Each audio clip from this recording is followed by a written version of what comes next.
ம். இது இப்படி போட்டாதான் டக்குன்னு இருக்கும் ஊறும். இன்னைக்கு என்ன ஆச்சுன்னா இப்பதான் கடலை வாங்கிட்டு வந்திருக்காங்க. நைட்டு ஊற வச்சதானே ஊறும். சரி, ரொம்ப லேட்டா ஆனதுனால நான் ஒரு ஐடியா. ஐயோ, என்ன தூக்க முடியல, அவ்வளவு வீட்டா இருக்கேன். நான் ஒரு ஐடியா கண்டுபிடிச்சிருக்கேன். ஆமா, சுடுதண்ணில கடலையை போட்டு ஊற வச்சுட்டா ஊறிடும். அது அப்படியே ஊற வச்சா ஊறாது. அதுக்கு ஒரு டெக்னிக் இருக்கு. அது என்ன பண்ணணும்னா, குக்கர்ல விசில் போட்டு நம்ம அதை ஊற வச்சோம் அப்படின்னா சீக்கிரமா ஊறிடும். சுடுதண்ணில போட்டு குக்கர்ல போட்டு விசில் போட்டு வச்சிடணும். ஒரு 1 hour ஊறினா சீக்கிரம் ஊறிடும். வந்துருது. அவ்வளவுதான். இது பாட்டு ஊறிச்சுன்னா ஒரு 1 hour தான். வேலையெல்லாம் முடிச்சு தூக்கி மேல வச்சுன்னா சீக்கிரம் வெந்துடும். வாஷ் பண்ணி தான் வைக்கணும். அது பாட்டு விட்டுமா உங்களுக்கும் இது ஒரு கேப்ல பாயசம் வச்சிருமா.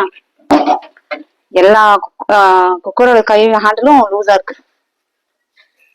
நிறைய தவச்சு போடுமா. தேமையா கொஞ்சம் போட்டுக்கலாம். டைம்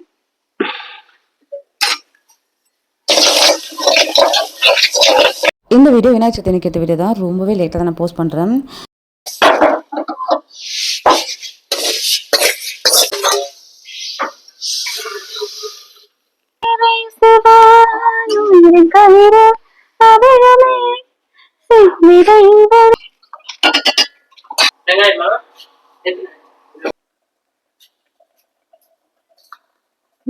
வாசனை இருக்கணுமே.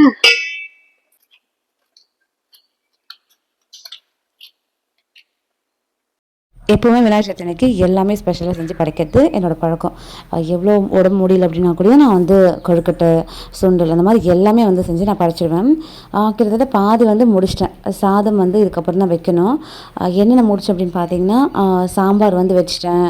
அதுக்கப்புறம் வந்து சுண்டல் ஊற வச்சுருக்கேன். வடை வந்து இதுக்கப்புறம் தான் செய்யணும். பாயசம் வச்சுட்டேன்.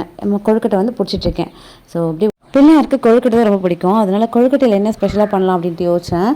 வாழை இலை கொழுக்கட்டை, அதுக்கப்புறம் ஸ்டஃபிங் கொழுக்கட்டை, அப்புறம் பிடி கொழுக்கட்டை, இதுதான் வந்து பண்ணலான்னு சொல்லி பண்ணிட்டு இருந்தேன். ஃபஸ்ட்டு வந்து பிடி கொழுக்கட்டை பண்ணி முடிச்சிட்டேன். ஒரே இட்லி பாத்திரத்தில் வச்சு எடுத்தாச்சு.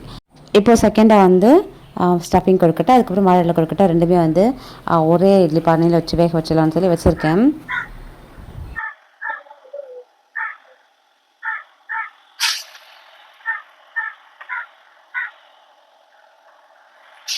நம்ம என்ன கொழுக்கட்டை? இது பிடி கொழுக்கட்டை செஞ்ச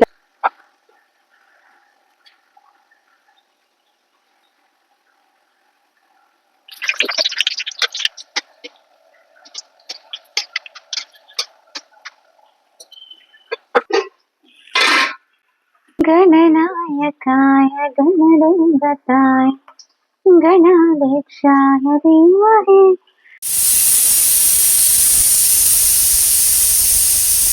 அவ்வளோதான், எல்லாமே சமைச்சு முடிச்சிட்டேன். படைக்கவும் ரெடி பண்ணி வச்சாச்சு. இதுக்கப்புறம் படைக்க வேண்டியது தான். என்னோடய ஹஸ்பண்ட் தான் வந்து படைக்கிறாங்க. அழகாக வந்து 3 இலையை போட்டு ஒரு இலையில் பழங்கள்லாம் வச்சு, இன்னொரு இலையில் வந்து சாதம் வச்சு, அதுக்கடுத்து இன்னொரு இலையில் வந்து கொழுக்கட்டை, சுண்டல் அந்த மாதிரி வந்து தழுகு சாதம் எல்லாமே வந்து வச்சு படைச்சாச்சு. என்னென்ன சமைச்சு அப்படின்னு பார்த்தீங்கன்னா, சாதம், அதுக்கப்புறம் சாம்பார், முருங்கைக்காய் எல்லாமே போட்டு சாம்பார் வச்சுருந்தேன். ஏன் கிடக்குன்னு சமைச்சு அப்படின்னு பார்த்தீங்கன்னா, எங்கள் ஊரில் வந்து ஒரு பாட்டி இறந்துட்டாங்க. ஸோ எங்கள் ஊரில் சின்ன கிராமம் இல்லையா, படைக்கக்கூடாது. அதனால் சீக்கிரம் வந்து படைச்சிக்க சொன்னாங்க. யார் படைக்கணும் சீக்கிரம் படைச்சிக்கோங்க அப்படின்ட்டு. அதனால் கொஞ்சம் வீடியோ எடுக்க முடியல. கடகட்டு வந்து சமைச்சு முடிச்சாச்சு. பாயசம், அதுக்கப்புறம் பொங்கல், அப்புறம் வடை, அப்பளம், அதுக்கப்புறம் வந்து சுண்டல், இதெல்லாமே வந்து ரெடி பண்ணி வச்சுருந்தேன். அதுக்கப்புறம் வாழை இலை கொழுக்கட்டை,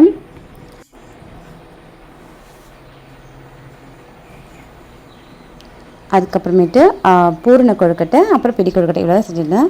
இந்த விட உங்களுக்கு பிடிச்சா மறக்காமல் வந்து சப்ஸ்கிரைப் பண்ணி சப்போர்ட் பண்ணுங்கள்.